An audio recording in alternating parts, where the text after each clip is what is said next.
dear beloved, Boss Mike, Cervera. Ito yung founder, oo. O, Digong, wag mo kaming binobola. Ha? Mga DDS lang ang kaya mong bulahin, ha? Mga kababayan, ito. O, pakinggan ninyo. Sino? Si Digong. Kung paano tayo, binudol nito. Sige, Digong. Oo, siya na. Kasi kanina naghahanap sila kung kanino daw nagmana si Sarah. Sabi ko, alangan naman sa iba. Siyempre, dahil ikaw ang ama, sino bang gagaling at magmamana, di ba? Ito na. Pasok, Digong. Yung mga DDS, huwag naman kayo masaktan. Kung hindi nyo makaya na panapanood ako at nagbibigay ako ng aking opinion, reaksyon, di ba, JC Kids? Di dapat, lumayos kayo rito. Pero si Argo, tropa namin to. Kahit na maka-DDS to, tandaan nyo.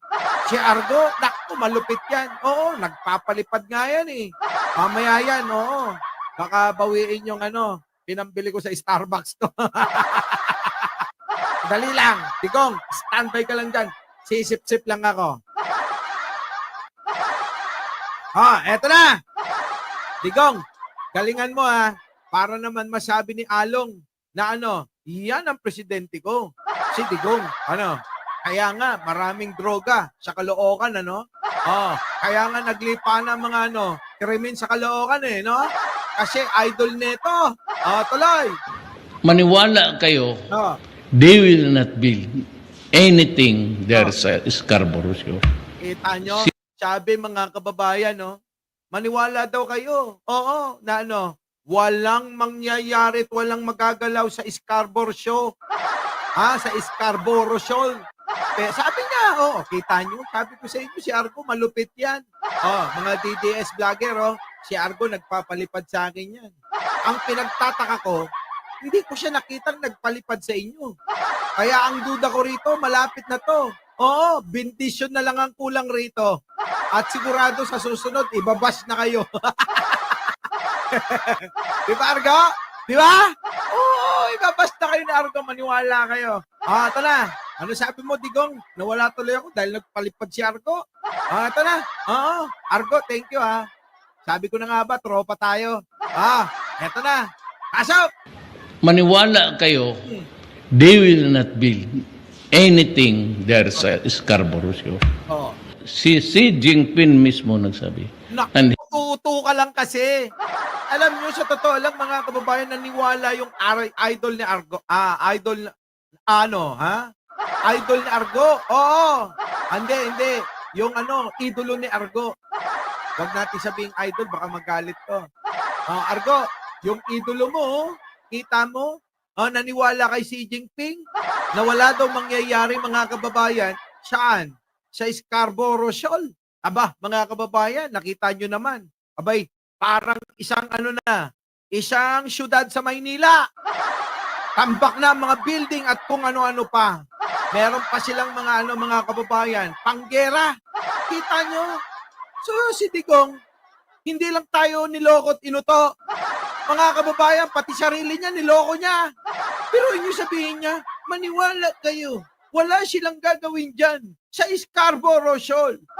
Sabi ni Xi Jinping yan. Kita nyo, mga kababayan. Digong. Ibang klase ka humibod sa puwet ni Xi Jinping, Talagang todo, Hindi na gumagamit ng tissue. Dila mo pa lang, Digong, talagang malupit na, Ang linis na sa puwet, sige, tuloy. He is a man of honor. Tingnan ang pating. He is man of honor. Ibig sabihin, mga kababayan, talagang meron daw palabra de honor. Sino? Si Xi. Oo. Tapos sinigundahan pa ni Kalbo. Ay, hindi, ni Bato. Sorry naman, Bato, Sinigundahan ni Bato, mga kababayan, tuloy. Honor. Tingnan nyo, sa panahon ni Presidente, meron ba tayong nawala na area sa West Philippine Sea? Kita nyo, mga kababayan, kung gaano sila, manlin lang. Wala daw, may nakita ba kayong nawala na teritoryo natin sa West Philippine Sea? Meron bang nawala na isla? Walang nawala. Pero kinubkob ng China. Kasi sasabihin nila, ang sinabi ko lang naman Ha? Walang nawala. Oo, nandoon pa rin, pero iba na. Ang nakauko pa. Si Bato naman halika nga, kukutusan lang kita. Naknampating, mga kababayan, yung idol ng mga DDS, yan sila. Di ba? O, sige, ano yun? Ano yung Bato, pinaglalaban mo? Sa tingin namin Oh. Ano ni Presidente, meron ba tayong nawala na area sa West Philippine Sea? Oh. Meron bang naagaw? Oh. Kita nyo, mga kababayan, malupit talaga, Argo, naniniwala ka pa ba kay Bato? Paki-comment naman. Biruin mo kung paano ito, magsalita, sasabihin ba? Meron pa nawala. Wala kang nawala. Eto na. Papakita natin. Pasok! Ang sinasabi nila, Isa pa to, mga kababayan, sumingit pa. Mga kababayan, sumingit pa. Sorry naman kay Kicks TV. Sumingit sa video Sumingit. Meron Argo, Sabi ko sa'yo, meron eto na. Sumingit, hindi ka naman kasali dapat dito Sa totoo lang, naawa na ako sa'yo. Hindi ka man lang makapasok sa pang-12. Idol lang. Basta idol pa rin kita, matalo't manalo. Ikaw pa rin ang #1 idol ko. Wala talaga.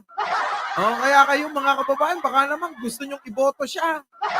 Boto nyo kahit pang-13 lang Para naman hindi kahiya-hiya to. Idol ko to Tapos mga kababayan, yung numero nasa dulo Baka naman pwede. Idol pangangampanya na kita. Pangangampanya kita. Sa mga kababayan ko, huwag nyo pong kalimutan, sa darating na Mayo, ang ating magaling na abogado, wala pong iba, kundi yung nasa, screen ko. Sino? Marcoleta, mga kababayan, para senador. Tandaan nyo ang pangalan, Marcoleta. #1 sa listahan.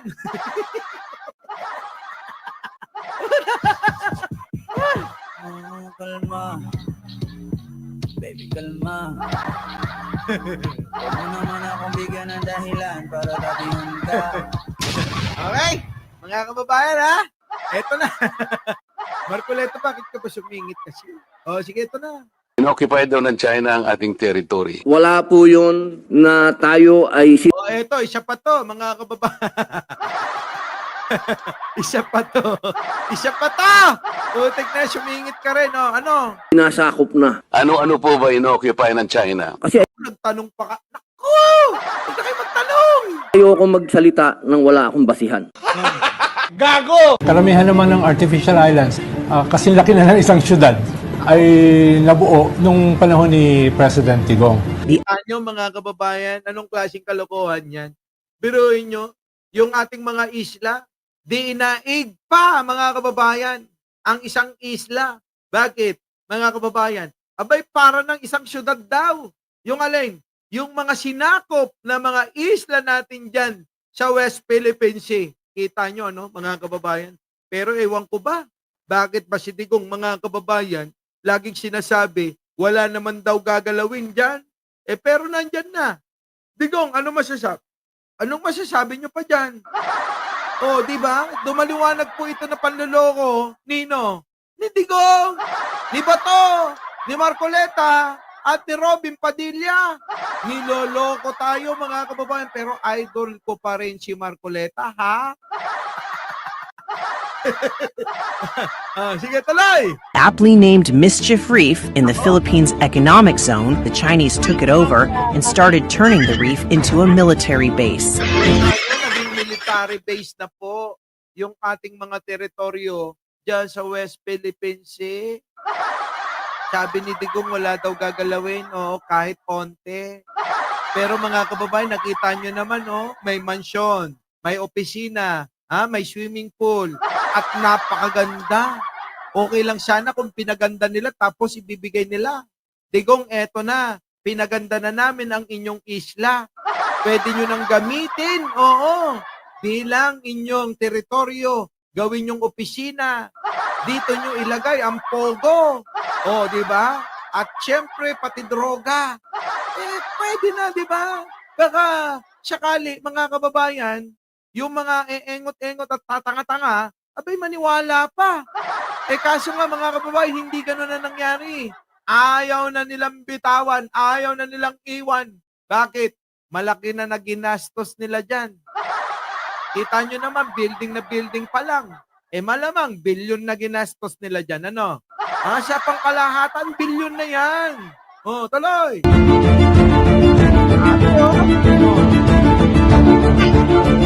Grabe mga kababayan. Tanggalin ko lang yung sound kasi baka mga-copyright tayo. Sige, tuloy. Kita nyo. Naloko na. Grabe, ganda parang may National Museum dyan. Parang may National Museum, mga kababayan. Sige, tuloy. Grabe, grabe talaga. Kita nyo, yan yung mga nandiyan dyan na nakatayo sa ating mga isla. Hindi pa sila nagkasya. Abay, gusto pang sakupin ng Palawan, ha? Tuloy. Nako, mga kababayan. It's all artificial land reclamation protected from erosion by these rocky seaboards. And this, well, this is believed to be anti-aircraft weaponry. Bullshit. Even during the time of Digong, nag-escalate yung China. Kita nyo, sinungaling nga si Digong Biruin nyo sa panahon ni Digong, nag-escalate daw yung China at talagang naging agresibo sila, mga kababayan. Talagang inari na nila at niyakap na nila, amin to. Magkamatayan lang, parang ganun na sila, mga kababayan. Tapos si Digong, sinabi? Nilin lang tayo, pwede naman niya ipaglaban kasi pinanalo naman sa UNCLOS yan. Pero anong ginawa ni Digong?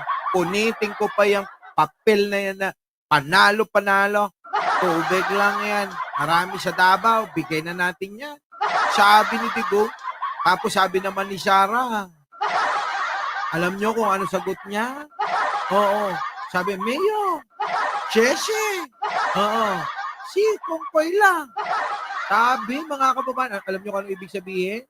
Oo nga raw, bigay na natin yan. Dahil susuporta naman daw ang China pagtakbo niya bilang presidente. Kaya okay lang daw, kapalit, mga isla. Diba? So kayo, mga kababayan, alam nyo na. Alam nyo na. Sabi rito ni paring Eddie, Sir Mike, pag tumanda ka, kaya nga, idol ko siya. Diba? Siguro 2 taon lang agwat sa akin yan. Ano ka ba, Eddie? 2 taon lang agwat sa akin yan. Kung siya 62, ako 60 na kasi. Magsi-61 na ako next year. Tuloy. Especially during sa island building. Ayun, yan. Agree ako dyan. Kita mo kung gaano kabobo, sabi niya kanina. Wala namang gagawin dyan ng China Tapos nung sinabi ni Llamas, paano yan, nag-escalate daw yung pagiging agresibo at pagpapatayo ng mga gusali dyan sa ating mga teritoryo, sa ating mga isla. Sabi naman ni Bato, agree ako dyan. Putik na yan, ano ba talaga, Bato? Escalate yung China, especially during sa island building. Ayun, yan. Agree ako dyan. Kita nyo, agree daw siya. So mga kababayan, maliwanag na niloloko kayo ni Kalbo, ha?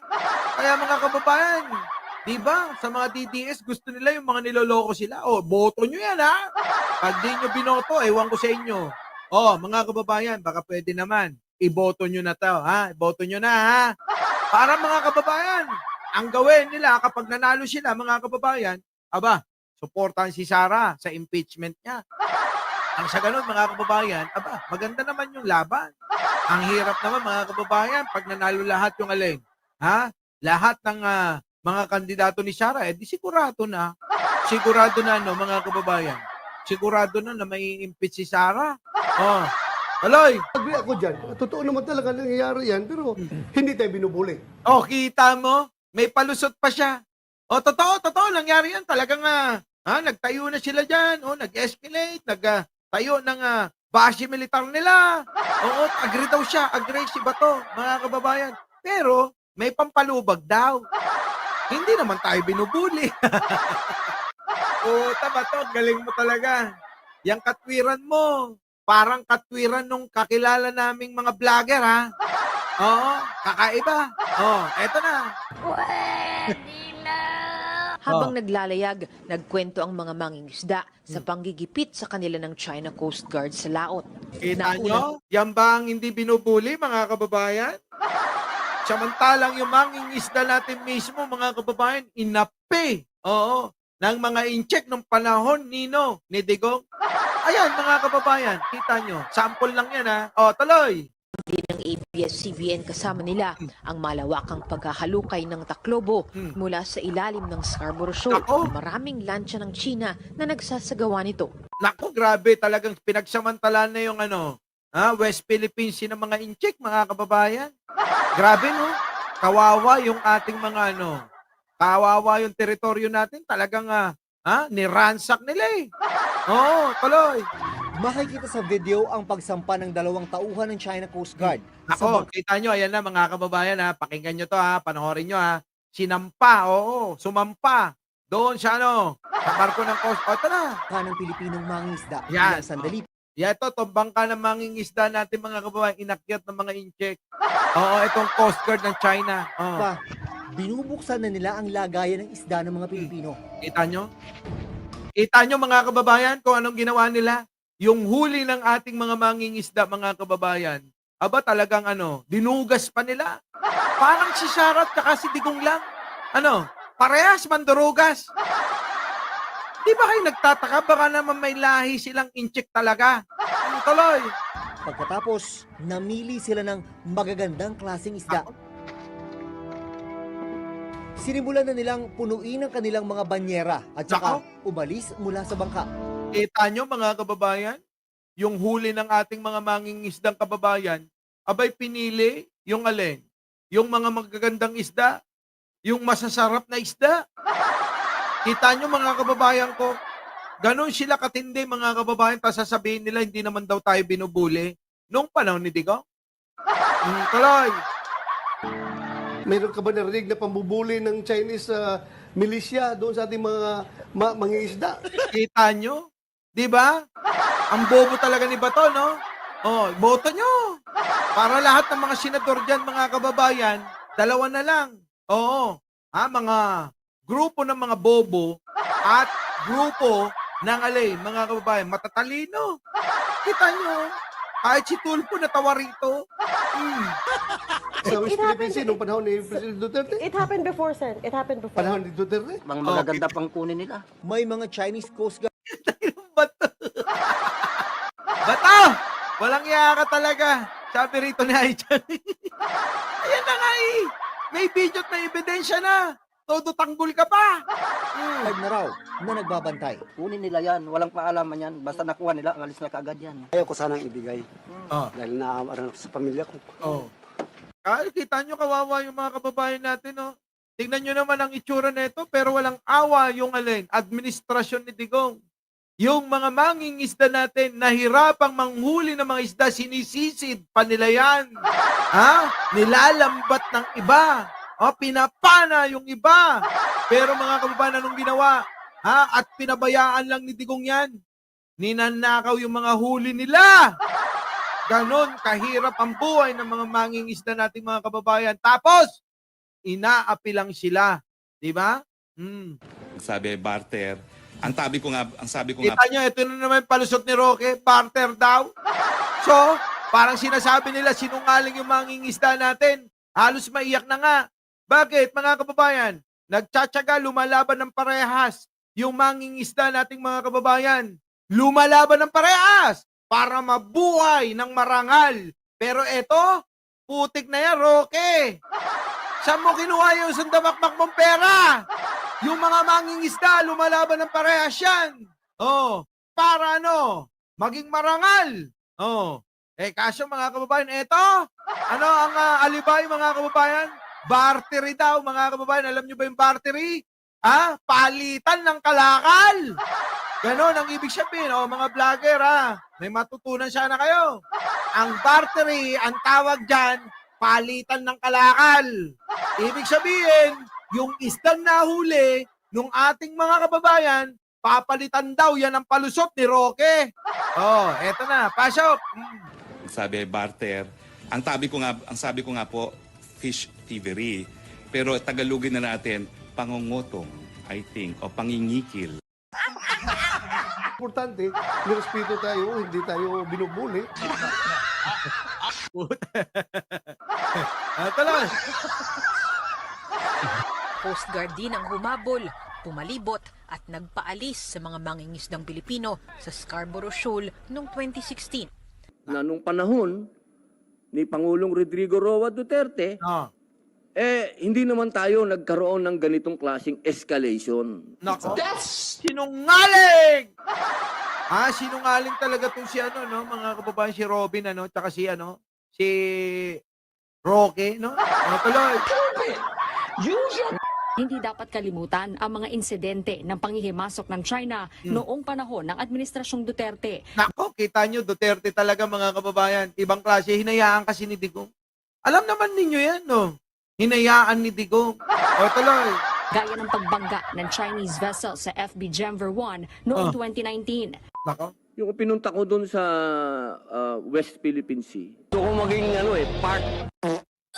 Kita nyo mga kababayan. Pumunta-punta pa yan. Tapos hinangaan ng karamihan si Robin Padilla dahil matapang. Pumunta sa West Philippine Sea bigla. May kasamang mga camera at media. Tapos mga kababayan, naku, balitang-balita. Binalita ng mga DDS yan, ang tapang daw ni Robin Padilla.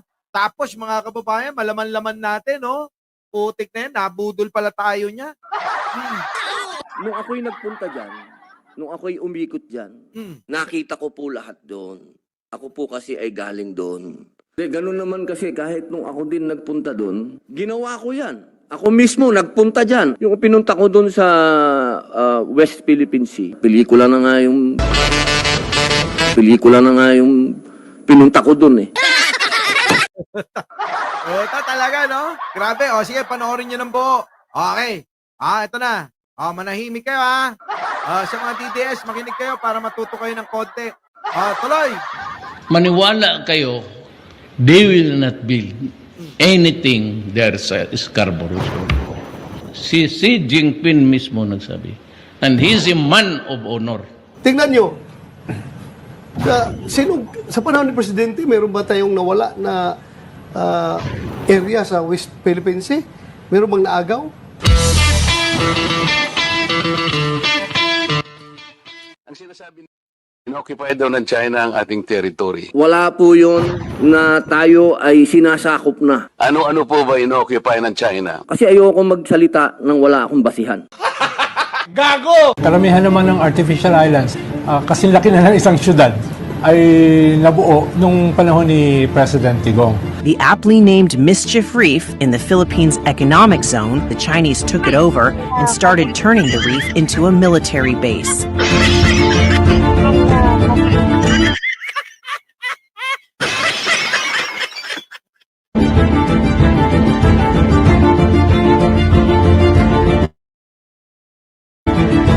It's all artificial land reclamation protected from erosion by these rocky seawalls. And this, well, this is believed to be anti-aircraft weaponry. Bullshit. Even during the time of Digong, nag-escalate in China, especially during sa island building. Ayun, yan, agree ako dyan. Totoo naman talaga nangyayari yan, pero hindi tayo binubuli. Habang naglalayag, nagkwento ang mga mangingisda sa panggigipit sa kanila ng China Coast Guard sa laot.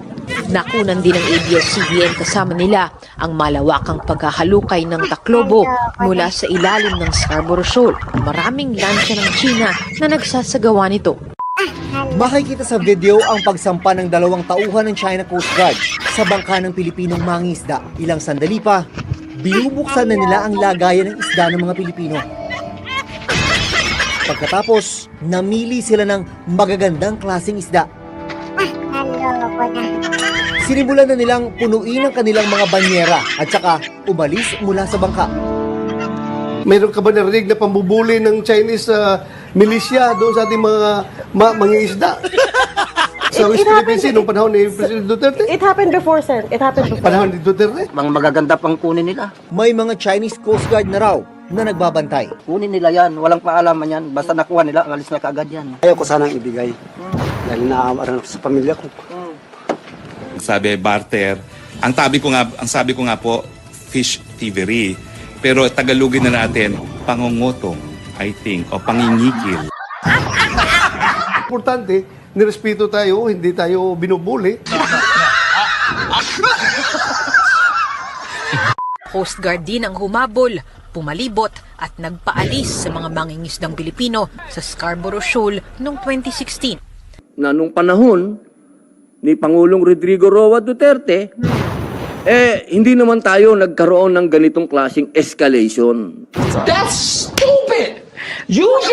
Hindi dapat kalimutan ang mga insidente ng panghihimasok ng China noong panahon ng Administrasyong Duterte, gaya ng pagbangga ng Chinese vessel sa FB Gemver 1 noong 2019.